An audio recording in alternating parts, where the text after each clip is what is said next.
Som. Som. Bom dia a todos, feliz sábado. Nos cumprimento aqui com a paz do Senhor. E o Daniel deu ali um probleminha no microfone dele. Mas vamos aqui então, nós vamos nos apresentar mais uma vez, né, aqueles que não nos conhecem. Nós somos da Igreja do Pan-Americano. Meu nome é Juan.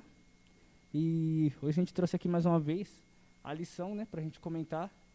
A gente fica muito feliz porque novamente nós fomos convidados, né? Nós viemos na semana retrasada e aí hoje de novo recebemos o convite. Ficamos muito felizes por receber esse convite novamente para falar aqui um pouco a respeito dessa lição da semana, que foi sobre a descendência de Abraão.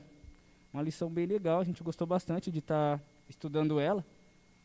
E antes de mais nada, gostaria de novamente pedir licença a vocês, como nós estamos mantendo um distanciamento para ficar mais fácil de nós podermos nos expressar, pedir licença para nós retirarmos a máscara. E como já me apresentei aqui, dá espaço para o Daniel também estar se apresentando e a gente dá início à escola sabatina.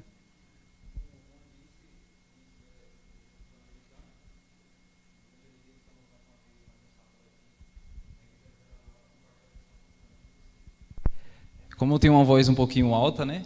Aí, agora sim. Então vamos lá, vamos darmos início. Eu pedir para que o Juan faça uma oração. Oremos. Santo Eterno Deus, nós te agradecemos por mais uma semana. O Senhor nos conduziu, Pai, com a tua mão poderosa. O Senhor nos deu o livramento, nos deu a tua paz, perdoou, Pai, as nossas falhas e nos trouxe mais uma vez aqui para estudarmos a tua palavra, Senhor. Nós te pedimos que teu Santo Espírito, neste momento, venha se fazer presente, que nós venhamos diminuir para que o Senhor cresça, Pai, e que nós todos possamos aprender com o Senhor, que é o nosso grande professor. Te pedimos essa bênção e agradecemos por tudo, em nome de Jesus. Amém.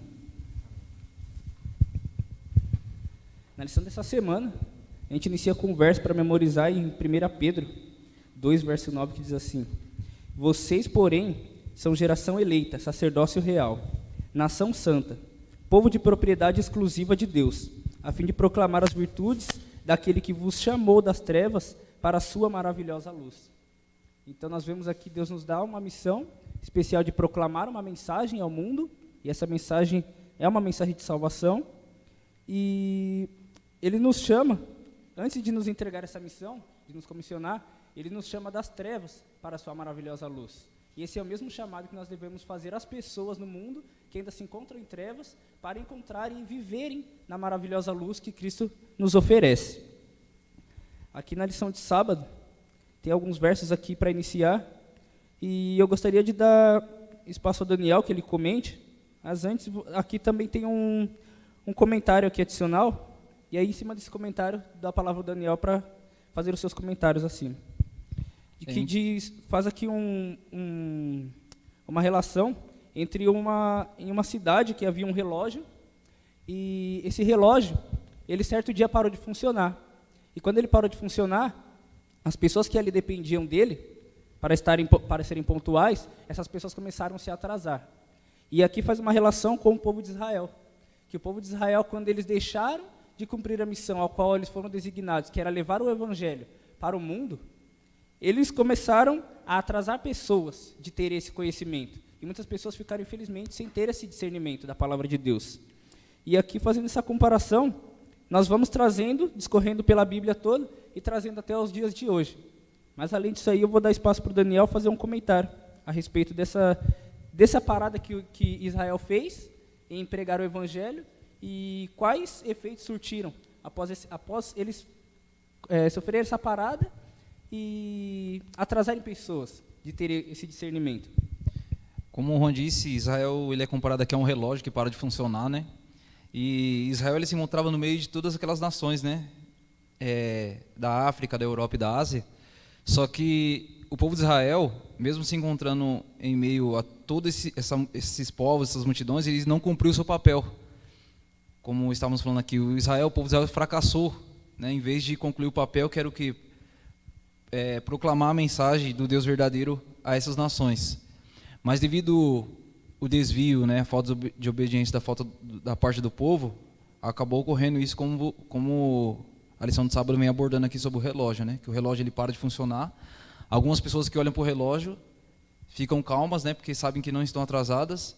Aqueles que estavam atrasados olham para o relógio e fica pensando, nossa, então não estou atrasado, olha a hora que é ainda, né?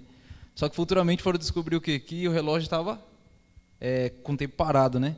E o povo de Israel aconteceu a mesma coisa. Deus escolheu esse povo para um trabalho, como posso dizer, importantíssimo, né? Um povo que foi escolhido sem ter mérito algum por isso, né? Foi através da graça do quê? Do próprio Deus, né? Só que o que acontece? O povo, em vez de cumprir o seu papel de proclamar a mensagem às nações, ele reteu essa mensagem para si e acabou o quê? Cometendo aquilo que não deveria, que foi o fracasso, né?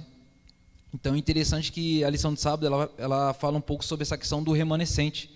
Por mais que o povo de Israel fracassou na sua obra, no seu propósito, Deus ainda tinha o seu remanescente. Exatamente, né? Como o Daniel comentou. Exatamente, como o Daniel comentou, Deus sempre tem o seu remanescente, independente da época, né? E ali foi através daquele remanescente, daquele restante. As pessoas ouvem muita gente falar sobre o remanescente. O que seria esse remanescente, né? São aquele restante das pessoas que se mantêm fiéis. Então, é com aquele povo que Deus vai trabalhar e vai proclamar o evangelho. Ainda que Israel tivesse se corrompido e tivesse deixado de cumprir sua missão, não foi por completo. Então, aqueles que se mantiveram fiéis, Deus foi usando através dessas pessoas, Ele foi trabalhando para proclamar o evangelho a outras pessoas. E passando aqui, então, para o dia de domingo, vem falando sobre os escolhidos dentre os povos, né? Exatamente, como eu comentei, né? Escolhidos entre os povos. O povo de Israel foi um povo que foi escolhido diante de toda aquela multidão, né? Que existia diversos povos, mas Deus escolheu exclusivamente o povo de Israel. Como eu estava falando aqui, Deus escolheu o povo de Israel não porque eles tinham mérito de algo para oferecer. Foi através da graça do próprio Deus que Ele escolheu esse povo designado para esse propósito maior. E Deus, Ele trabalha dessa maneira, através do seu amor, né, da sua graça, Ele escolhe quem quer que seja. Ele não necessita que você tenha algo a oferecer para Ele poder escolher você. Ele simplesmente bateu o olho no povo de Israel e falou, esse vai ser o povo que vai ser designado para essa obra. E nós vamos ver, né, que no decorrer da semana, os resultados, né, as coisas que vão acontecendo, porque, mais uma vez, a lição mostra a importância do livre-arbítrio. Porque por mais que Deus tenha escolhido eu e você, o livre-arbítrio ainda existe, da minha parte e da sua, de querer estar, ou seguir a aliança de Deus, ou querer fazer o contrário. E a gente vai vendo que no decorrer da lição, o Israel, mesmo sendo um povo designado para essa obra, um povo escolhido, ele teve o seu livre-arbítrio de querer continuar trilhando esse caminho ou não. E o interessante é isso, que por mais que nós não tenhamos nada a oferecer ao nosso Deus, por mais que você não tenha nada de valor, Deus ele enxerga em você algo que ninguém vê, mas Deus vê o essencial e algo de valor que você tem. Mesma coisa em meio àquelas nações. Deus olhou para o povo de Israel e viu que o povo de Israel, dali do povo de Israel, poderia sair um remanescente, que seria o remanescente ideal para a obra que ele tanto necessitava. Exatamente, né? E aqui na lição vem comentando, dizendo assim, Israel havia sido escolhido em virtude do amor de Yahvé para com ele. Então, não foi por virtudes que o povo de Israel tinha, mas foi pelo amor de Deus. Foi libertado da escravidão no Egito por uma demonstração do poder de Yahvé. Uma vez que ela compreendesse esses grandes fatos, perceberia que realmente é um povo santo e especialmente estimado. Portanto, qualquer tendência de sua parte de renunciar uma condição tão nobre era extremamente repreensível. E aqui nós vemos que o chamado que Deus faz para o povo de Israel era realmente um chamado importantíssimo, porque era um chamado para que eles levassem o evangelho para outras pessoas, para que eles proclamassem a salvação. E infelizmente eles se desviaram do percurso que Deus tinha designado para eles. E quando eles começam a se desviar, eles começam a sofrer algumas consequências por isso. E outras pessoas também passam a sofrer essas consequências, porque as pessoas poderiam vir a adorar a Deus, conhecer a Deus e receber a sua salvação, porém esse ato impedia que as pessoas tivessem acesso a esse conhecimento. E trazendo para os dias de hoje, da mesma forma, nós que temos esse conhecimento, nós precisamos não guardar só para nós, porque se nós guardarmos esse conhecimento, ele morrerá conosco. Ele não vai tanto trazer benefício para nós, quanto poderia trazer também para outras pessoas, porque esse conhecimento só tem um efeito positivo quando nós proclamamos essa verdade para outras pessoas. Como eu já havia comentado na outra semana que a gente trouxe a lição, esse é um tesouro que ele não acaba se você compartilhar. Então você pode proclamar o evangelho para outras pessoas. Será um grande tesouro para outras pessoas terem conhecimento de que há salvação e que elas não precisam andar pelo mundo como se não tivessem esperança, como se não tivesse solução. Há solução. Essa solução está em Cristo Jesus. E nós só vamos entender de fato isso quando nós levarmos o evangelho para outras pessoas. Quando nós vemos vidas serem transformadas através da pregação do evangelho, com a atuação do Espírito Santo, aí nós vamos entender o verdadeiro sentido, o verdadeiro valor que tem a palavra de Deus e quanto isso é valioso. Então, passando aqui para o dia de segunda-feira, vem falando sobre o acordo sobre a terra. E o interessante da lição de segunda, que aqui vem ressaltando um pouco sobre a terra prometida, né? Canaã, que Deus ele prometeu ao povo, né? Que concederia essa terra onde mana leite e mel. Só que o que acontece? No decorrer da jornada deles no deserto, o povo de Israel foi um povo que se desviou muito da aliança, da promessa de Deus. E qual foi o resultado dessa rebeldia, né? Dessa falta de compromisso da parte do povo? Foi simplesmente a geração inteira que saiu do Egito ser morta. Então, a geração inteira que saiu do Egito, nenhum deles entraram em Canaã. Então, morreram todos, e os que entraram em Canaã foi o quê? Os seus filhos, né? Então, a gente vê o resultado da rebeldia da parte do povo. Eles foram tão rebeldes, né, em relação à aliança de Deus, que Deus disse para Moisés o quê? Que ele deveria o quê? Continuar caminhando pelo deserto. E durante 40 anos caminhando pelo deserto, toda aquela geração que saiu do Egito morreram todos e só os seus filhos entraram em Canaã. Só teve alguns exclusivos aí que entraram, né? Que foi no caso Josué, Caleb, alguns outros, mas a grande maioria morreram e só os seus filhos puderam desfrutar de Canaã. E o interessante é que a lição faz essa comparação com a nova terra, porque nós também aguardamos um lugar novo. Só que o diferente da gente para o povo de Israel é que a gente não consegue perder essa terra como eles perderam. Porque toda aquela geração perderam o privilégio de entrar em Canaã. Até o próprio Moisés também não entrou em Canaã. Só que a gente não... A única maneira de a gente perder essa terra é simplesmente negando o próprio Deus. Caso contrário, se a gente for fiel, seguir os conselhos que Deus tem nos deixado, nós também alcançaremos essa nova terra que o povo tanto almejou em também conseguir entrar. Amém. Como o Daniel falou, né? A palavra de Deus diz que aquele que for fiel até o fim herdará todas essas coisas, né? E aqui em Deuteronômio 28, o verso 1 e o verso 15, também trazem comentários interessantes, porque diz assim, no título aqui na minha Bíblia está assim, as bênçãos decorrentes da obediência. E no verso 15 vai falar o castigo da desobediência. E no verso 1 diz assim, se atentamente ouvires a voz do Senhor, teu Deus, tendo cuidado de guardar todos os seus mandamentos que hoje te ordeno, o Senhor teu Deus te exultará sobre todas as nações da terra. Então veja que promessa linda Deus faz, mas ela é condicional. Se vocês forem obedientes aos preceitos que eu estou lhe dando, então para vocês receberem essas promessas, para vocês receberem esse presente que eu quero dar a vocês, vocês precisam ser obedientes. E muitas vezes nós temos esse conceito errado, de que nós temos só que pedir e como Deus prometeu, Ele vai cumprir, independente. Nós precisamos ser obedientes. Tem promessas aqui que são condicionais, e essas promessas condicionais exigem que nós venhamos cumprir a nossa parte para que elas se realizem, o seu propósito final.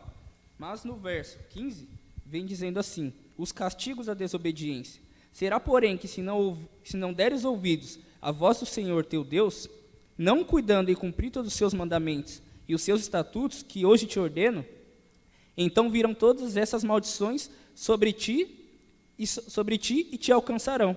E a partir do verso 16 vem descrevendo algumas. Maldito serás tua casa, e maldito serás no teu campo, maldito o teu cesto e a tua amassadeira, etc. Ele vem descrevendo aqui as maldições. E o povo muitas vezes sofreu, e você vê exatamente porque eles se desviaram do percurso que Deus tinha dado a eles. Deixaram de cumprir os estatutos que Deus tinha ordenado a eles, e por isso eles sofrem esses castigos. E muitas vezes nós lemos isso, não fazemos todo esse filtro, e nós lemos somente a promessa. Deus prometeu, Deus prometeu, Deus prometeu, e nós esquecemos da nossa parte, que é cumprir a nossa parte nessa aliança. E quando nós deixamos de cumprir a nossa parte, as promessas de Deus não vão se cumprir em nossa vida, porque, como eu já havia dito antes, elas são condicionais. Nós precisamos obedecer para receber o favor divino.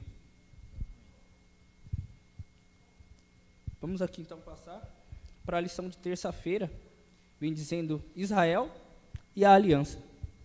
Interessante que o Juan falou sobre um relacionamento contínuo com Deus. Realmente, o povo de Israel tinha que ter esse relacionamento contínuo com Deus. Só que o que acontece? O povo, como estávamos falando aqui, foi um povo que trilhou por um caminho totalmente contrário da vontade de Deus.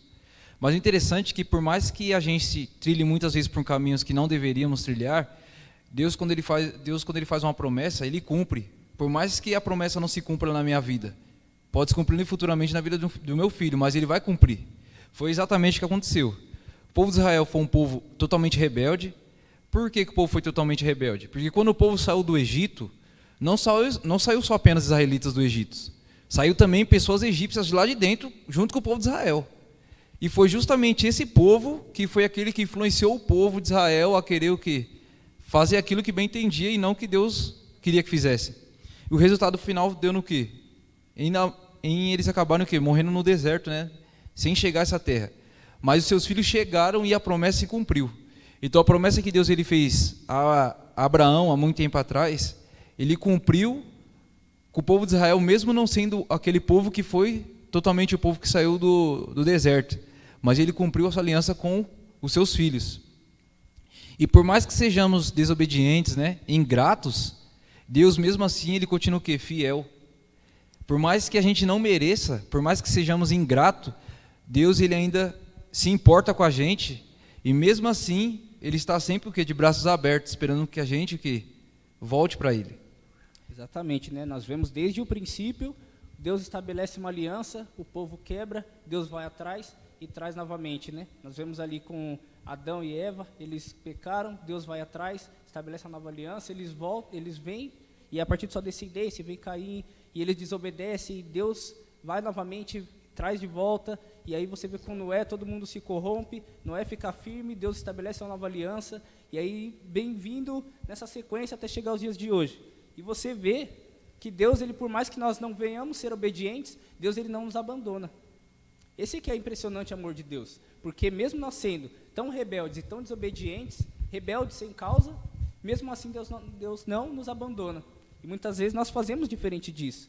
Deus fala para nós amarmos como Ele amou. E muitas vezes quando a pessoa não faz aquilo que deveria, nós deixamos essa pessoa de lado. Essa pessoa está muito rebelde, ela não está querendo obedecer, tá bom, ela que sofra as consequências. Quando nós deveríamos aprender com o amor de Deus. Nós devemos correr atrás dessa pessoa e trazê-la enquanto há oportunidade. É certo que a palavra também diz que nós não devemos perder tempo com aquelas pessoas que são de coração duro. Nós devemos proclamar o evangelho para essa pessoa e em todas as oportunidades que nós tivemos. Mas quando essa pessoa não quiser, ela não vou ficar só preso a ela. Eu vou proclamar porque tem muitas outras pessoas precisando ouvir desse evangelho. Mas nós não devemos abandonar essa pessoa. Deus sempre vai enviar uma pessoa para ir atrás dela enquanto houver oportunidade. E esse é impressionante, né? Do amor de Deus. E vem falando aqui, ainda no comentário dessa lição, Jeremias 11, verso 8. Mas não atenderam, nem inclinaram o seu ouvido. Antes andaram cada um segundo a dureza do seu coração maligno. Pelo que fiz cair sobre eles todas as ameaças desta aliança, a qual lhes ordenei que cumprissem, mas não cumpriram. Então já vem especificando aqui mais uma vez. Tudo que eles sofreram foi por desobedecer aquilo que já havia sido combinado na aliança. Vocês precisam ser fiéis aos preceitos, e o povo desobedecia. E por esse motivo vinham as consequências. Deus não tem prazer em castigar o ser humano, mas se o ser humano não for tratado ali, na rédea curta mesmo, muitas vezes com castigo, o ser humano não aprende. Então Deus ele é didático, ele ensina, ele castiga, mas ele faz por amor, ele não faz para destruir, ele faz para mostrar o quão ruim são as consequências do pecado. E Ele quer sempre nos trazer de volta. Aqui vem falando dos preceitos de Deus. E Deus, a sua lei, que é para nossa proteção, muitas vezes é enxergado como uma cerca que nos aprisiona. Só que na verdade ela é uma cerca de proteção. Vou ilustrar aqui como se houvesse uma cerca e as crianças estivessem brincando ali, e essa cerca é para proteger as crianças, porque em volta havia buracos.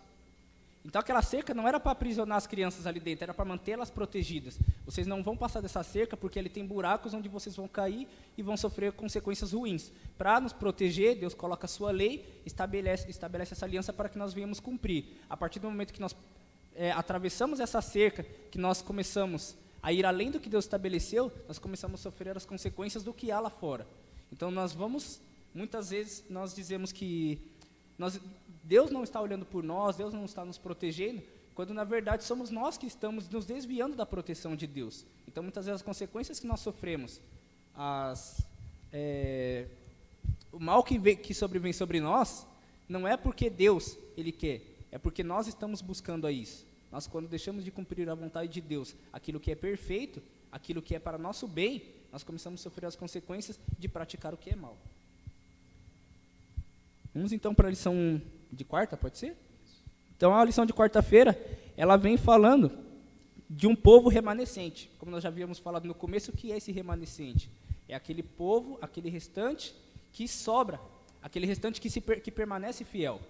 Deus tem um povo que a maioria pode se rebelar, mas sempre Ele tem um povo, ainda que seja a minoria, que fica firme, que fica fiel aos seus preceitos. Esse povo fiel são os remanescentes. O interessante é que a lição fala sobre um povo remanescente, uma coisa que eu lembrei assim, da época da escola, que quando na sua sala tinha aqueles meninos que bagunçavam, né? Eles faziam uma bagunça lá que vinha a diretoria até a sala, eles perguntavam quem foi que fez a bagunça, e ninguém falava quem que era, né? Aí o que acontecia? O que eles falavam? Se ninguém falar quem é, a consequência vai ser para quem? Para todos, né? Por mais que teve pessoa ali que não bagunçou, mas se não dedurou o outro, todos vão pagar. Aí voltando para o povo de Israel, que interessante. Deus ele sempre teve o povo remanescente. Sempre teve aquela minoria que foi fiel aos mandamentos de Deus e teve a maioria que foi rebelde. Como a gente tem uns profetas aí que viviam nesse tempo, Jeremias, Isaías, tudo ao mesmo tempo, né? Só que o que acontece, que interessante. O povo, mesmo existindo os remanescentes, mesmo existindo a minoria no meio do povo de Israel, eles não foram libertos do exílio. Todos eles foram exilados, todos. Até aqueles que foram o quê? Os remanescentes. Por mais que tinham uma minoria fiel, eles não foram libertos, não reteu eles dos castigos, né? Todos pagaram. E com a gente também não vai ser nada diferente. Hoje também existe a minoria que é fiel aos preceitos de Deus. Mas não quer dizer só porque somos fiéis, estamos livres de tudo, né? Muitas pessoas alimentam muito esse pensamento na sua mente, que é um engano, né? Que por servir a Deus, nada acontece com você, você é inabalável, você pode entrar na jaula do leão, que o leão não te morde, você pode entrar no meio do fogo. Mas a gente sabe que não é bem assim. Tudo tem um propósito, tudo tem um sentido, né? Não é assim, ir lá afrontar a Deus, fazer o que você bem entende. Só que o interessante é que, como eu estava falando, Deus ele sempre teve um povo remanescente, sempre existiu um povo fiel, por mais que fosse minoria, mas o povo estava sempre ali, misturado na maioria que estava fazendo aquilo que não devia. Como eu estava falando, se você for, quem já fez ano bíblico sabe, no decorrer da história, você vai vendo que sempre existiu o povo remanescente, sempre a maioria queria fazer o que bem entendia, e as consequências viam. Como você disse, se não houvesse resposta da parte de Deus de acordo com a desobediência do pessoal, eles não iriam compreender o que deveria ser feito. Por isso que Deus teve atitudes ali que ele teve que ser na rédea, porque se não fosse na rédea o pessoal não entenderia o sentido da coisa. Porque se Deus não exterminasse o pecado no meio do povo, as consequências seriam enormes. Por isso que muitas vezes parece que Deus está sendo muito rígido, mas ele está agindo daquela maneira justamente para que o povo entenda qual é a sua vontade no meio do povo e que o pecado suma do meio do povo. E como eu estava falando, por mais que a maioria parecia sempre estar o quê? Sendo ingrata, infiel, Deus ele sempre manteve um povo ali fiel. Por mais que sejam 3, 4, 5, sempre existia uma pessoa fiel no meio do povo. Como eu disse aqui, Jeremias, Isaías, Ezequiel, quer dizer, e muitos outros viviam tudo na mesma época. E cada um deles fazia o seu trabalho em locais diferentes. Um em Jerusalém, outro no Egito e outro na Babilônia e assim por diante. Exatamente. Como o Daniel comentou aqui, a respeito de sempre ter um povo fiel, né? E também trazendo isso para os dias de hoje, que também precisa ter um povo, tem um povo, que ele é fiel nos dias de hoje também. Aqui em Apocalipse 12, verso 17, diz assim: irou-se o dragão contra a mulher, irou-se, ou se a gente colocar em outra versão para ficar mais didático, irou-se Satanás contra a igreja e foi pelejar contra o restante da sua descendência, né? Os que guardam os mandamentos de Deus e têm o testemunho de Jesus. A gente pega com Calvino e a gente vai trazendo esses exemplos. Também tem o Lutero também, tem um outro exemplo também, que viviam nas cavernas ali, os valdenses. A história para mim dos valdenses é uma história impressionante. O povo que vivia ali nas cavernas, e eles ali eram fiéis aos preceitos de Deus. Eles não iam para as cidades porque eles seriam mortos. E como eles faziam? Ficavam nas cavernas, doutrinavam ali os seus filhos, as crianças, e eles enviavam seus filhos ali, e eles iam para a cidade pregar para aquelas pessoas que ainda estavam lá. Então eles não fugiram da missão. Ainda que o mundo perseguisse, Deus encontra um meio de levar a salvação a outras pessoas. Então esses são grandes missionários. Da mesma forma ainda acontece hoje. Pessoas são enviadas a lugares onde o evangelho não pode ser proclamado. Mas essas pessoas, assim como os valdenses faziam, elas vão em nome de Jesus e sem temer a morte. Porque elas sabem que a promessa de Deus ela é fiel e verdadeira. Que ainda que morra, viverás, se você for fiel aos preceitos de Deus. E ali essa história, convido vocês também para que façam um estudo sobre a era dos reformadores, ali, o período da Idade Média. Ali você vai encontrar grandes exemplos realmente. Você vai encontrar exemplos que vão te motivar muito mais. Você vai ver o exemplo de pessoas ali que eram mortas na estaca, mas não se retratavam sobre a perseguição que eles sofriam da igreja romana.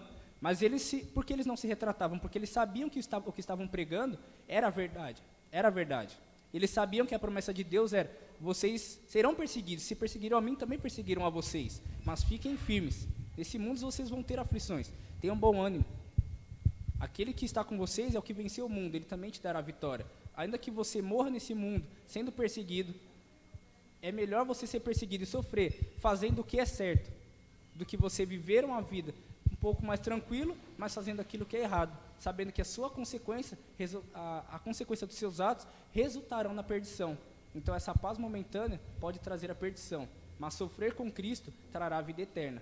Que nós, seguindo esses exemplos do povo remanescente que houve em todas as épocas, e também aqui os mais próximos dos reformadores, nós possamos seguir o mesmo exemplo, né, de obediência aos preceitos de Deus e ficar firmes, ainda que o céu caia sobre nós, né, mas Deus irá nos suster. Então, para a lição de quinta-feira, para a gente conseguir concluir a lição, né? Quinta-feira vem falando sobre o Israel espiritual. Vem falando: apesar das falhas de Israel, o Senhor não abandonou seu plano de criar um povo para servi-lo. No Antigo Testamento é retratada a expectativa que o Senhor criaria um Israel espiritual, um corpo de fiéis judeus e gentios, que continuasse evangelizando. Chegamos à igreja primitiva. O interessante é que a lição de quinta vem falando sobre o Israel espiritual. E a primeira coisa que passa na nossa mente é o quê? É sobre a promessa que Deus ele fez com Abraão. Que promessa que é essa? Justamente que Deus ele faria o quê? Com que a sua descendência fosse abençoada através dele. E quando a gente vê Israel espiritual, aqui já vem deixando bem enfático que o quê? A porta da graça ela é para todos. Pode ser branco, pode ser negro, pode ser judeu ou não judeu. É para todos. A promessa que Deus fez a Abraão são para todos. Todos. O interessante é que na lição de quarta, eu não dei esse exemplo, mas ali vem falando sobre uma coisa interessante, que Jesus ele é retratado como... vem falando sobre um relacionamento, né? Israel é a prostituta, Cristo é o marido, né? E o tempo todo que a prostituta vive o quê? Traindo ele. Imagine para o homem, né? Realmente é muito complicado isso, você ter uma mulher que te trai. Para você ainda ter o interesse por ela, ainda querer permanecer com ela, é uma decisão muito difícil, muito difícil.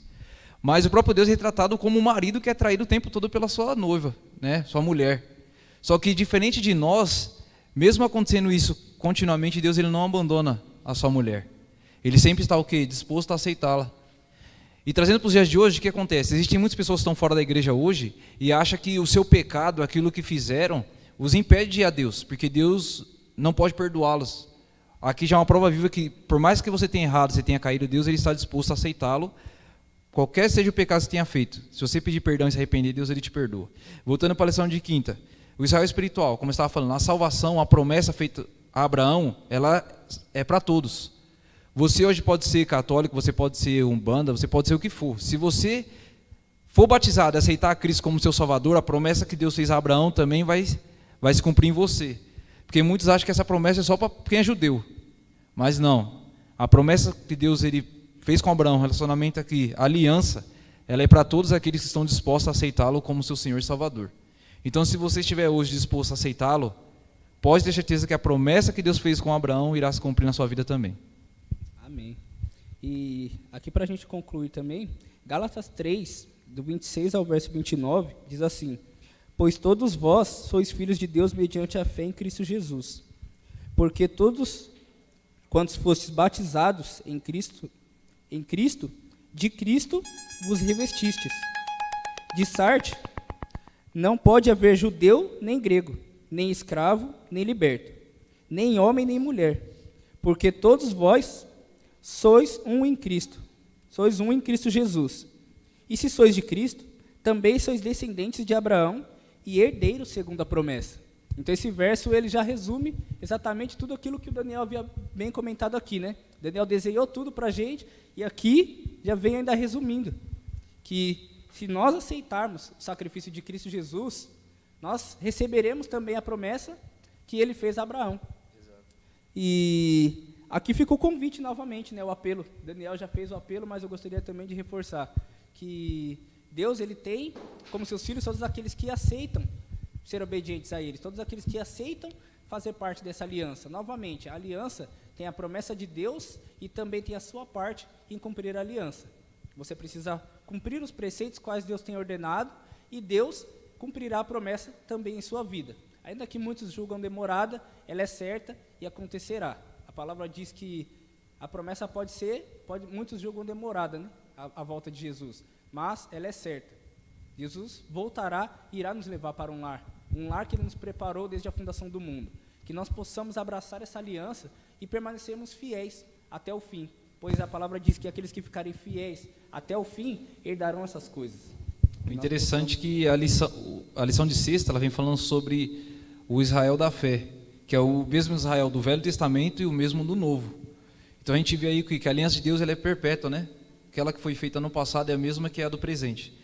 Por mais que Satanás levante homens que levantem muros, né, para impedir com que você enxergue a verdade e faça parte dessa aliança, apenas basta você aceitá-lo, Jesus como seu Salvador e como seu Senhor, e viver uma vida de obediência, que esses muros não serão capazes de impedir você de chegar perto de Cristo. Então, o segredo, como vem falando aqui estudo adicional da de sexta, é o quê? É você escolher estar ao lado de Cristo e tirar todos esses empecilhos que o inimigo coloca no seu caminho. Porque não é só porque você escolher estar ao lado de Cristo que a vida vai ser fácil, né? Sabemos que será uma vida o quê? De lutas, né? Contínuas. Mas Deus está o tempo todo ao nosso lado, nos dando força para que a gente trilhe o caminho aí a essa terra prometida que Ele nos prometeu, que é a nova terra, né? Exatamente, né? Como dizem Salmos lá, que nossos pés ainda que venham vacilar, né? Ainda que nossos pés vacilem, que nós possamos buscar a Deus nesse tempo de oportunidade. E Ele certamente firmará os nossos passos e nos fará trilhar por um caminho seguro. Amém?